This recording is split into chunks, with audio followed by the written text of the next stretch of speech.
السلام علیکم ورحمت الله وبرکاته. دوستانو ګیلمن وزیر زمونږ استاد د دعاګانو محتاج دی. الله تعالی دې درجات بلند کی او ډېر زیاتې دعاګانې ورته کوئ.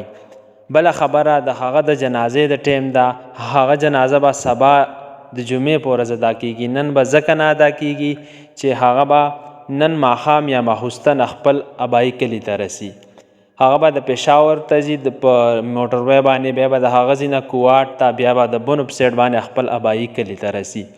هغه جنازه به چې کوم دی د جمعې په ورځ په 4 بجې په اسد خیل کلي کې ادا کیږي. کم ملګري نه خبر هغه هم خبر کوي او په جنازه کې شرکت وکړي، ځکه چې هغه اوس زموږ استاد د دعاګانو محتاج دی.